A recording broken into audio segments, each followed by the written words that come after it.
Mikhail M बख्तिन साहब, उनका जन्म 1895 और उनकी मृत्यु 1975 में हुई।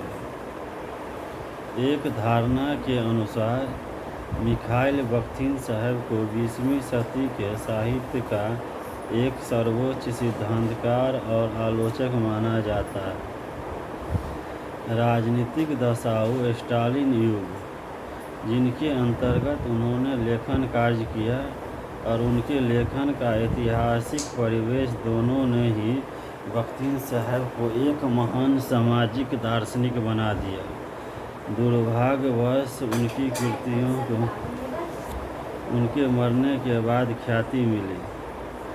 बख्तिन साहब ने संरचनात्मक भाषा शास्त्र के स्थिर एवं स्वरूपात्मक विचारों की आलोचना कर उनके अस्तर उपयोग में ली जाने वाली भाषा की परिवर्तनशीलता और प्रासंगिकता पर जोर दिया है।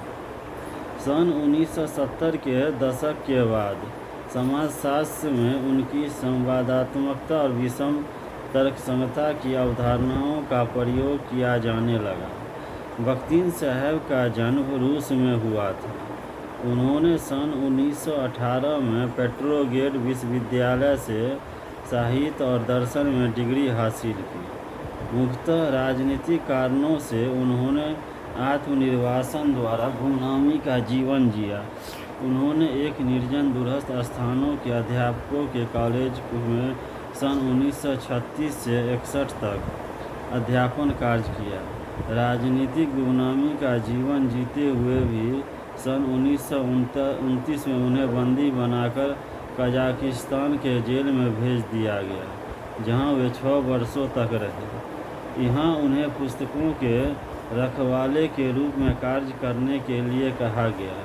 सन 1960 के दशक तक रूस में उनकी गणना एक जाने माने व्यक्ति के रूप में की जाने लगी। सन 1929 में दास्तावस्की पर उनकी लिखी पुस्तक, जो गुमनामी के अंधेरे में खो गई थी, उनसे पुनः पढ़ा जाने लगा। उनकी बहुप्रसिद्ध कृति रॉबलोस, जो मूलतः शोध उपाधि PhD के शोध प्रबंध के हेतु लिखी गई थी, उसका प्रकाशन सोवियत रूस में सर्वप्रथम सन 1965 में हुआ।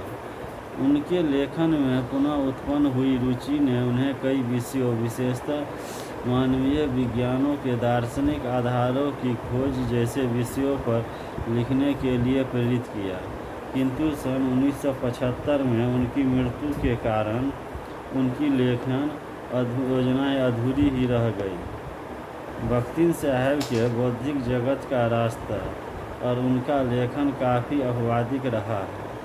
उनके लेखन ने साहित्यिक जगत के साथ साथ सामाजिक विज्ञानों, समाजशास्त्र और मानव शास्त्र की अध्ययन विधियों को गहरे रूप में प्रभावित किया है।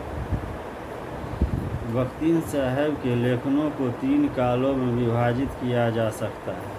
पहला, नीति शास्त्र और सौंदर्य शास्त्र संबंधी उनके प्रारंभिक लेख। दूसरा, उपन्यास के इतिहास पर लिखी गई पुस्तकें एवं लेख।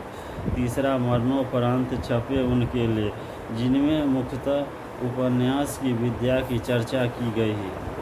बख्तिन साहब ने मुख्यतः रॉबेलिस के अध्ययन में प्रयोग की गई अपनी कार्निवल आनंदोत्सव की अवधारणा दास्तोवस्की के अध्ययन में प्रयोग की गई डायलॉजिक संवादात्मकता, पॉलीफोनिक बहुस्वरता की अवधारणाएं तथा उपन्यास के सिद्धांत पर लिखे उनके संकलित लेखों में प्रयोग की गई क्रोनोटोप तथा नॉवलिस्टिक डिस्कोर्स औपन्यासिक विमर्श की अवधारणाओं द्वारा पश्चिम के साहित्यिक जगत को घना प्रभावित किया है। उनकी पुस्तक द डायलॉजिक इमेजिनेशन 1981 ने संवाद समालोचना के नए आयाम कायम किए। इसी पुस्तक ने मानव शास्त्र और समाजशास्त्र की नरजाति लेखन विद्या को काफ़ी प्रभावित किया है। समाजशास्त्रियों और मानव शास्त्रियों ने यहीं से डायलॉजी की अवधारणा लेकर इसे एनोलॉजी की अवधारणा के विपर्य के रूप में प्रयोग किया है। भाषा का प्रयोग कैसे किया जाता है, ज्ञान का संचय कैसा होता है, नरजातिक तत्वों को किस प्रकार प्रस्तुत किया जाता है आदि प्रश्नों के उत्तर ढूंढने के लिए बख्तिन साहब ने डायलॉजी की अवधारणा का प्रयोग किया है। बातचीत या संवादों का विश्लेषणात्मक अध्ययन भाषाई समाजशास्त्र मानवशास्त्र का एक प्रमुख विषय है। समाजशास्त्र में शोध कार्य और सूचनादाता के बीच होने वाले वार्तालाप को बख्तिनवादी संवाद उपागम ने काफ़ी प्रभावित किया है। परिणामतः क्षेत्र कार्य के दौरान होने वाले संवाद विमर्श आलोचनात्मक विश्लेषण का एक प्रमुख विषय बन गया है। अब यह स्वीकार किया जाने लगा है कि नरजातिक ज्ञान शोधकर्ता और सूचनादाता के बीच होने वाले वार्तालाप की उपज होता है।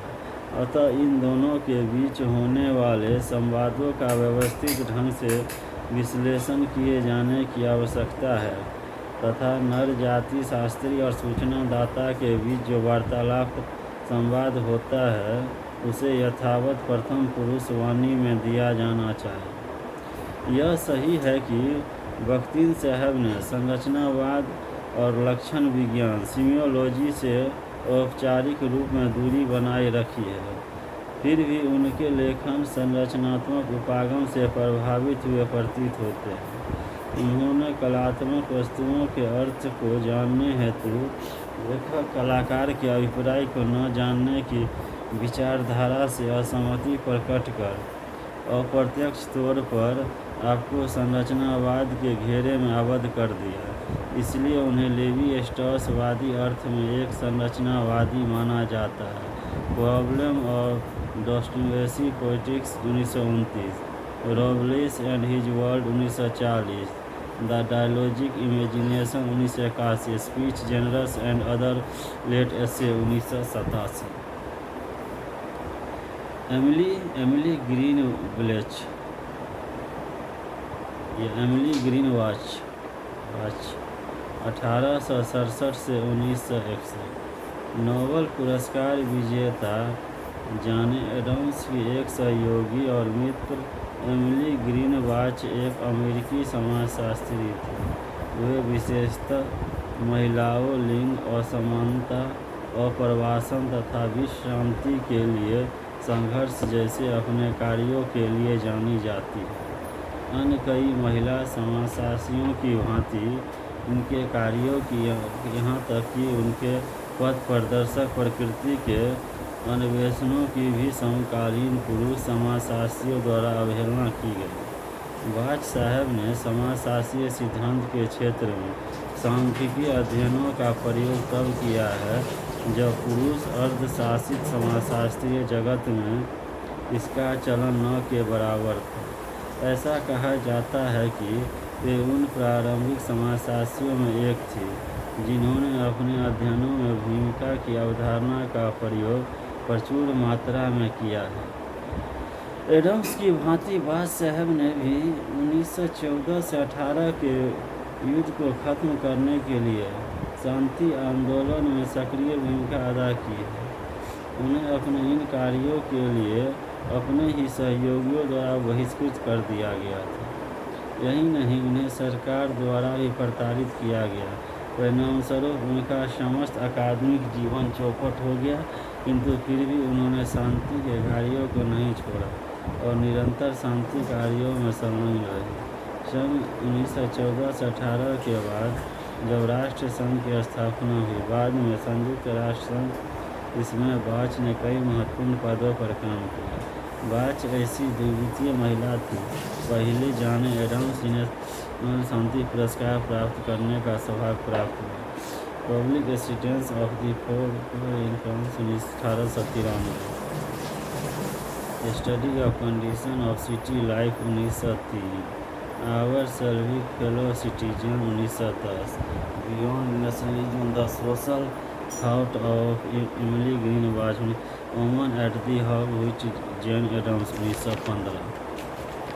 अब जो अगले समाजशास्त्री का हम वर्णन करने जा रहे हैं उनका नाम है जेस्टर आई बर्नार्ड साहब। जेस्टर आई बर्नार्ड साहब का जन्म 1886 और मृत्यु 1961 में हो गई। जेस्टर आई बर्नार्ड साहब अपने प्रबंधन के कार्यों पर किए गए अध्ययनों के लिए सुप्रसिद्ध है। उनका अकादमिक जगत से कोई प्रत्यक्ष सरोकार नहीं था। वे एक अमेरिकी उद्योगपति और प्रशासक थे जिनकी रुचि संगठनों की कार्य प्रणाली के तुलनात्मक अध्ययन में पैदा हो गई और अपने अध्ययन के आधार पर संगठनों की कार्य प्रणालियों पर 2 गौरव ग्रंथों क्लासिक्स की रचना कर डाली। ये ग्रंथ है प्रशासक के कार्य, the function of the executive 1938 और संगठन एवं प्रबंधन, ऑर्गेनाइजेशन एंड मैनेजमेंट 1948। बर्नार्ड साहब ने कहा है कि संगठन आंतरिक रूप से सहकारी व्यवस्थाएं हैं। उनके ये विचार पुरातन विचारों के ठीक विपरीत है जो संगठनों की संरचनात्मकता, नियमबद्धता और निरंकुशतावादी प्रवृत्ति पर बल देते हैं। उनकी प्रमुख कृतियां हैं the function of the executive जो 1938 में आई, ऑर्गेनाइजेशन एंड मैनेजमेंट जो 1948 में आई। अगले जो समाजशास्त्री हैं उनका नाम है फ्रेडरिक बर्थ साहब। फ्रेडरिक बर्थ साहब का जन्म 1928 में हुआ था।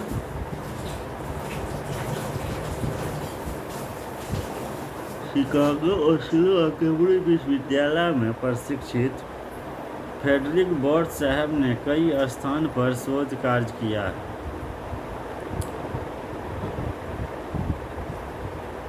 एशिया में इराकी कुर्दिस्तान और दक्षिणी प्रशांत से लेकर भूटान और बाली के क्षेत्रों में कार्य किया है।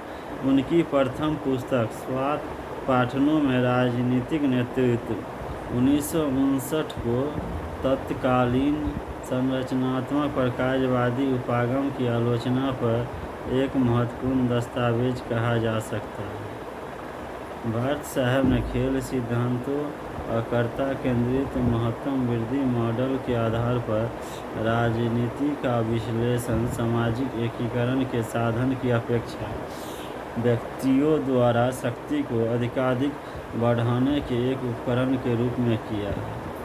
अपनी दूसरी पुस्तक सामाजिक संगठन के प्रतिरूप 1966 में तत्कालीन ब्रिटिश मानव शास्त्र में प्रचलित संस्कृति और समाज के स्थिर प्रतीकों मॉडल के स्थान पर एक गतिशील कर्ता केंद्रित वैकल्पिक मॉडल प्रस्तुत किया है।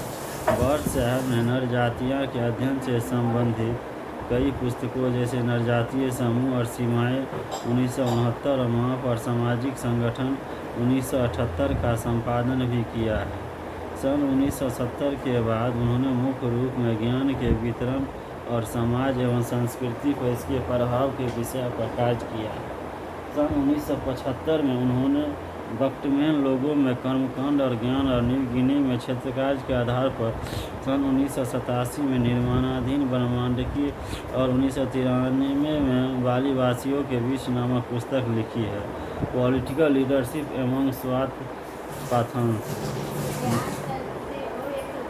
Models of social organisation, ethnic group and boundaries, scale and social organisation, ritual and knowledge among the Bakta 1975, cosmos in the making 1980, Balinese world 1983।